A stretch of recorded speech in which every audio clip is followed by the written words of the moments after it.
Meantime, tonight we are learning new details about a separate, though unrelated shooting at Catawba County Motorcycle Club. It happened early Sunday morning in Newton, leaving one man dead and another fighting for his. Saturday night silence shattered like glass across Newton, North Carolina. The darkness erupted in muzzle flashes, 30-plus rounds cutting through the air with mechanical precision. Each gunshot echoed off suburban homes where families slept, unaware that death had chosen their neighborhood as its hunting ground. When the last shell casing hit the pavement, two men lay bleeding in the parking lot outside the Outlaws Motorcycle Club clubhouse. One would never see another sunrise. The other fought desperately for each breath, his life hanging by threads that grew thinner with every passing second. Multiple shooters materialized from the shadows, unleashed hell, then vanished like smoke before sirens could pierce the night. They left behind a crime scene that would haunt investigators. Bullet holes in nearby houses, blood pooling on asphalt, and shell casings scattered like deadly confetti across what had been a quiet suburban street.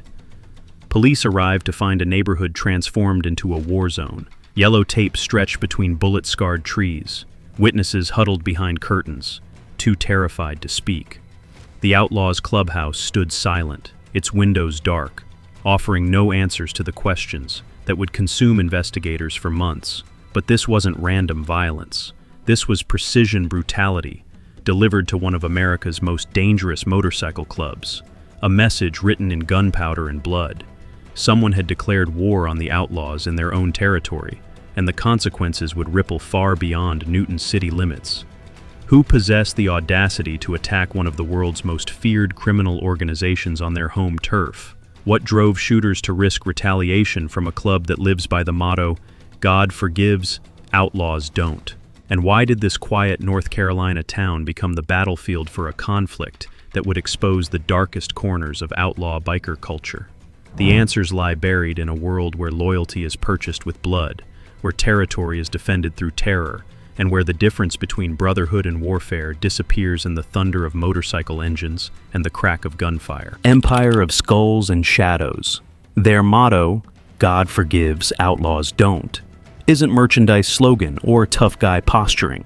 It's operational philosophy carved into the DNA of an organization that has transformed motorcycle enthusiasm into criminal enterprise. The skull called Charlie that adorns their black and white patches serves as more than club identification. It's a warning that the wearer belongs to a group that has weaponized brotherhood. Federal law enforcement doesn't classify the Outlaws as a motorcycle club. They've earned designation as an organized crime syndicate, their tentacles reaching into weapons trafficking, drug distribution, and systematic violence that stretches across state lines and international borders. This isn't amateur criminality. It's corporate brutality disguised as biker culture. Their organizational structure operates with military precision beneath the facade of leather-clad rebels. Core leadership remains insulated from direct criminal activity, while support clubs and unpatched associates handle the dangerous work that generates revenue and eliminates threats. This layered approach creates deniability for decision-makers while ensuring their orders are carried out with lethal efficiency. North Carolina became fertile ground for Outlaws expansion because it offered everything a criminal organization needs: strategic highway access, rural territories for hidden operations, and local law enforcement spread thin across vast geographic areas. The club didn't simply establish chapters in major cities. They embedded themselves in smaller communities where their presence could dominate local criminal markets. Intelligence reports spanning decades connect North Carolina outlaws to sophisticated drug operations that dwarf typical street-level dealing. Methamphetamine, cocaine, and marijuana flow through networks that utilize everything from trucking companies to motorcycle rallies as cover for distribution. The profits fund an infrastructure that includes weapons caches, communication systems, and corruption that reaches into unexpected places. What makes them particularly dangerous is their patience. The Outlaws don't operate through flashy displays of wealth or obvious criminal activity. They build relationships, establish legitimate business fronts, and create dependencies that make communities reluctant to challenge their presence. By the time their true nature becomes apparent, they've already achieved the influence necessary to operate with relative impunity. Their North Carolina operations revealed the club's evolution from simple criminal enterprise to shadow government. They don't just commit crimes, they control the territories where crimes are committed, deciding which operations are permitted, which rivals are tolerated, and which threats require elimination. The Newton Clubhouse shooting didn't emerge from vacuum. It was the inevitable result of an organization that had grown powerful enough to attract enemies willing to risk everything for a chance to strike back. In the Outlaws world, success breeds conflict, and conflict breeds the kind of violence that transforms suburban neighborhoods into battlefields. The incident, what happened in Newton, Saturday evening in Newton, North Carolina, started quietly, but that peace didn't last. Around 6:15 p.m., a barrage of gunfire shattered the calm. More than 30 shots were fired outside the Outlaws Motorcycle Club's local clubhouse, turning a routine gathering into a war zone. One man was pronounced dead at the scene. Another was rushed to the hospital with serious injuries. Both were believed to be connected to the biker community. Police arrived within minutes, but by then, the shooters were already gone. The scene they walked into was chaotic. Spent shell casings covered the pavement, cars were damaged. Even nearby homes had been struck by bullets. It wasn't just a targeted hit. It looked like a full-on ambush. Residents in the area, some of whom were eating dinner or watching TV at the time, reported hearing non-stop rapid fire. They hit the floor or took cover as bullets tore through walls and windows. The Outlaws Clubhouse is located on Main Avenue Drive, in a quiet, mixed residential and commercial area. It's a place that had drawn attention before, but nothing close to this. In the hours that followed, police taped off the entire block. Crime scene techs worked through the night, marking bullet holes, collecting evidence, and taking witness statements. Law enforcement immediately began treating the case as a targeted attack, not a random act of violence. Multiple shooters, coordinated timing, and the volume of gunfire all pointed to a planned hit. The question was, who would be bold enough to launch such a strike against a club like the Outlaws? Investigators quickly turned their attention to rival motorcycle gangs, and one name kept coming up: Pagans Motorcycle Club. The Pagans are one of the biggest rivals to the Outlaws across the country. The two clubs have a long history of tension, especially in regions where both are active, like the East Coast. Police confirmed they were looking into whether members or associates of the Pagans were involved in the shooting. In fact, just days after the incident, SWAT teams executed a search warrant at a suspected pagan-connected property in the nearby town of Lenoir. While officials haven't released all the details, that raid was reportedly tied to leads in the Newton shooting case. So far, no arrests have been made. No names have been officially released. But investigators say they've collected surveillance footage from nearby businesses and are tracking cell phone data and other digital leads.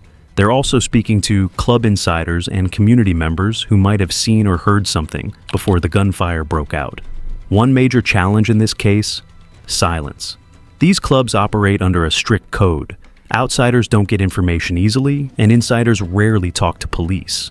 That's what makes this kind of investigation slow and dangerous. Even people who live nearby might be afraid to come forward, not knowing who's watching or how far the club's influence reaches. In the aftermath of the shooting, the Newton Police Department partnered with federal agencies to dig deeper. ATF and FBI teams have stepped in to help with forensics and intelligence gathering. The hope is that through coordinated efforts, they can identify not just the shooters, but the motive behind it. While the public still waits for answers, one thing is clear: this wasn't random. It wasn't a mistake. It was calculated, violent, and meant to send a message. Whether that message was about territory, revenge, or something else, it has now pulled a small town into the middle of a deadly feud. Law enforcement response and investigation. When the shots rang out in Newton, the local police didn't waste time. Officers were on the scene in minutes, but by then, the damage was already done. One man lay dead, another critically wounded.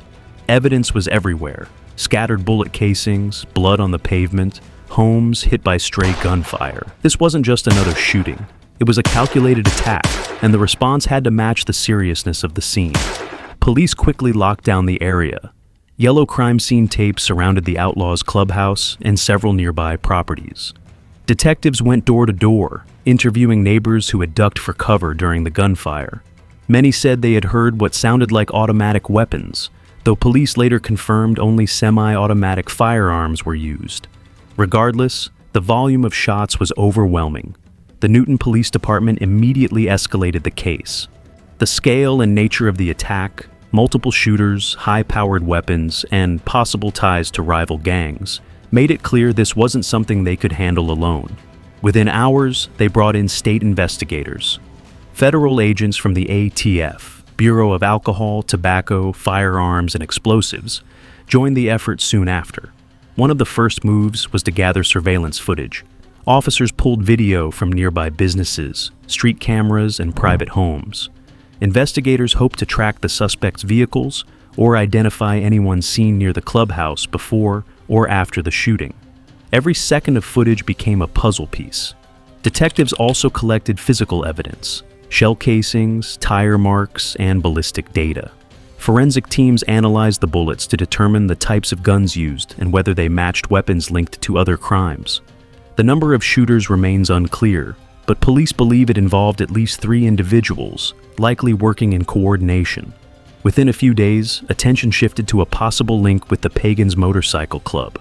This wasn't a guess. It was based on growing intelligence and a history of violent run-ins between the two groups. In response, law enforcement executed a search warrant at a location in Lenoir believed to be tied to Pagan members. That raid included SWAT officers in full tactical gear, showing how seriously they viewed the potential threat. So far, officials haven't confirmed what was found in that raid. No arrests have been made public, and names of persons of interest remain under wraps. But authorities did confirm they're working leads connected to motorcycle gang rivalries. They're also reviewing past incidents between the Outlaws and Pagans in North Carolina, looking for patterns or signs of an escalating feud. One major problem law enforcement faces in cases like this is silence. Outlaw motorcycle clubs often follow strict codes of loyalty. Members rarely speak to police, and even associates or witnesses are reluctant to cooperate. It creates a wall investigators have to break through slowly, using phone records, digital forensics, confidential informants, and surveillance. Despite that, police have been clear. This case is far from cold. They've gathered key evidence, identified persons of interest, and are building a timeline of events. Their goal is not just to arrest whoever pulled the trigger, but to understand who gave the order and why. What makes this investigation more intense is the fear that this could lead to retaliation. In past biker gang conflicts, one violent act has often sparked another. Police across North Carolina have increased monitoring of known clubhouses and affiliates, hoping to prevent more bloodshed before it starts. The Newton shooting may have ended in minutes, but for law enforcement, the work is just beginning. And in a case where the motive could be buried under layers of loyalty, pride, and secrecy, the search for justice is likely to get more complex before it gets any clearer. Criminal context, outlaws, pagans, and violent rivalries. To understand why this shooting may have happened, you need to look deeper into the world of outlaw motorcycle clubs and the violent rivalries that have existed for decades. The Outlaws and Pagans aren't just clubs with different colors. These are organizations with long, bloody histories. They both consider themselves dominant forces in the biker world. And when their paths cross, things often get violent. These rivalries aren't like street-level fights or one-off arguments. They're organized, territorial, and deeply personal. The Outlaws Motorcycle Club, known for their Charlie Deathhead logo, operates with a clear hierarchy. They follow a strict code of silence, respect, and retaliation. Once they set up a chapter in a certain region, they expect to control that territory. Any other club moving in is seen as a direct threat. The Pagans Motorcycle Club follows a similar structure. Founded in the late 1950s, they've grown into one of the largest outlaw clubs on the East Coast. Known for their Viking-themed patches and aggressive image, the Pagans don't back down. Over the years, they've been involved in numerous shootouts, assaults, and drug cases across multiple states. When these two clubs operate in the same area, it creates friction. In North Carolina, both the Outlaws and Pagans have established chapters. That puts them in direct competition for control of territory, for influence, and for underground operations like drug distribution and weapons movement. The lines aren't just drawn, they're enforced, sometimes with deadly consequences. In past years, there have been multiple reports of clashes between these two groups. In some cases, members have been assaulted at biker events or during traffic stops. Weapons have been seized, clubhouses have been raided, but rarely has the violence been this public or this extreme. What makes these rivalries even more dangerous is the unwritten rule that nothing goes unanswered. If one club loses a member or gets hit in a specific area, retaliation is often expected. That means one shooting can set off a chain reaction, pulling in more chapters, more cities, and more lives. Law enforcement has seen this pattern play out before.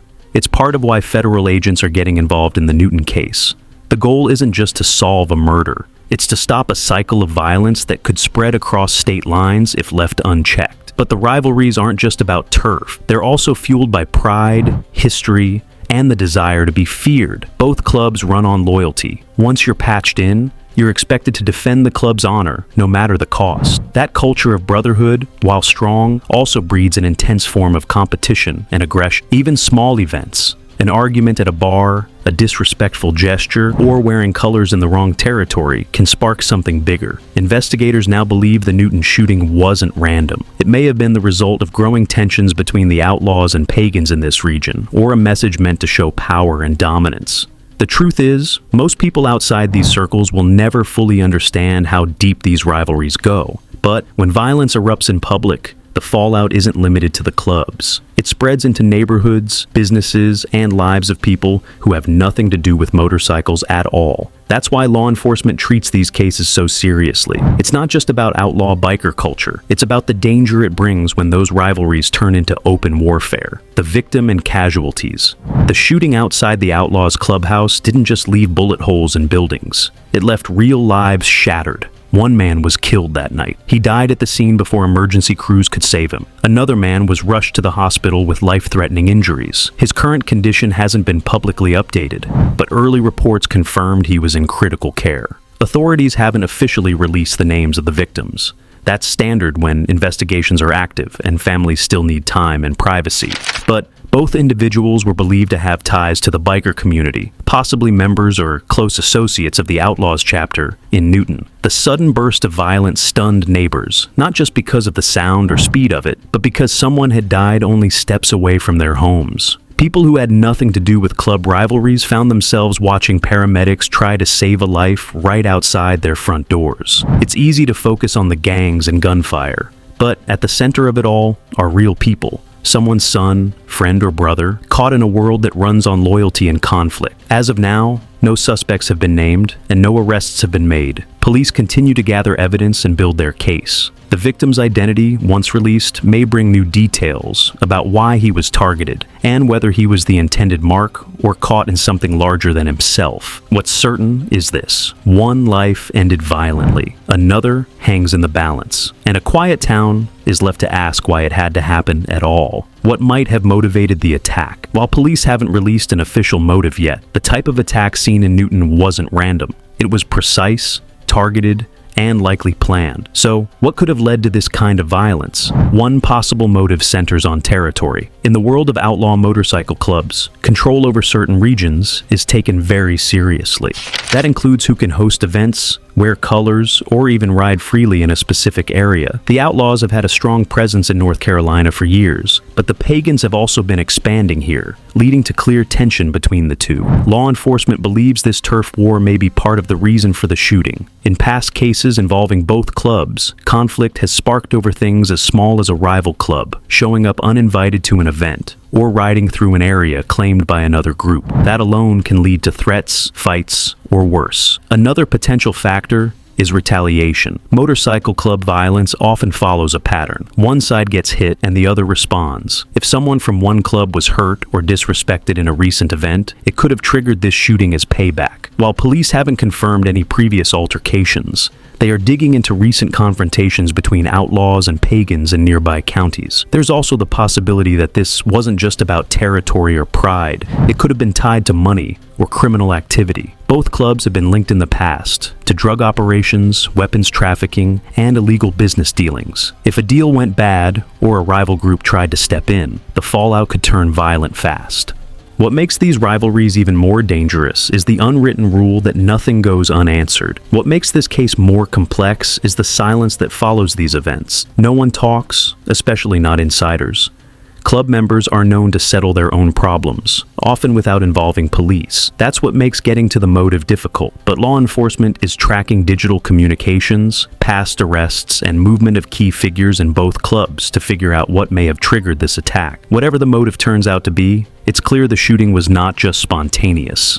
It had a purpose, and it sent a message. Whether that message was to claim power, issue a warning, or settle a score, it left one man dead, another clinging to life, and an entire town caught in the crossfire. Broader implications and community impact. What happened outside the Outlaws clubhouse didn't just affect the people involved. It shook an entire community. The shooting took place on a quiet street in Newton, North Carolina. Families live there, kids ride bikes there. And that night, bullets tore through not just a club gathering, but also through homes where people were eating dinner or putting their children to bed. Several houses were hit by stray gunfire. Thankfully, no bystanders were physically hurt, but the fear and shock are still very real. For residents, the sound of more than 30 gunshots in rapid bursts was terrifying. Some thought it was fireworks. Others hit the floor or ran for cover. And even after the crime scene tape came down, people were left wondering, if it happened once, could it happen again? The event raised serious concerns about public safety. City leaders and law enforcement faced growing pressure from the community to explain how something like this could unfold in their town. Was the clubhouse being monitored? Had there been signs of growing tension? And what steps would be taken to prevent more violence? Police increased patrols in the area, and nearby towns also began watching biker club activity more closely. The involvement of federal agencies shows how seriously this is being taken, not just as a local shooting, but as part of a bigger problem tied to organized crime and gang violence. For Newton, a town not known for this kind of incident, the shooting was a wake-up call. People who once felt safe now think twice when they hear a loud noise. Some are afraid to speak publicly. Others want the clubhouses shut down. It's clear the damage done that night wasn't just to buildings. It left lasting fear in the minds of everyday people who had nothing to do with the world that caused it. Closing call to action. The Newton shooting wasn't just another crime scene. It was a message, loud, violent, and calculated. One man lost his life. Another is still fighting for his. Dozens of shots were fired, and an entire town is now living with the impact of what happened in just a matter of minutes. Investigators are still searching for answers. Who pulled the trigger? Who ordered the hit? And what pushed things to this level? At the center of it all are two powerful motorcycle clubs with a long, bitter history: the Outlaws and the Pagans. Both have deep roots in North Carolina. Both have reputations for standing their ground, and both are now part of a federal investigation that could uncover far more than just one shooting. Police are piecing together evidence, cell phone data, surveillance video, and eyewitness accounts. But in a world built on silence and loyalty, getting to the truth won't be easy. What happens next could shape how law enforcement handles motorcycle clubs across the region. Will arrests be made? Will the violence escalate? Or has this act already triggered the start of something even bigger? One thing is clear, this story isn't over, and the deeper investigators go, the more dangerous it may become. So, we ask you, what do you think led to the attack? Was it about revenge, control, or something else entirely? Share your thoughts in the comments. If you want to stay updated as this story develops, hit that subscribe button. We'll continue covering every new detail, every turn in the investigation, and the long-term impact on Newton and beyond. Because this wasn't just a shooting, it was a warning, and it's only the beginning of a much bigger story.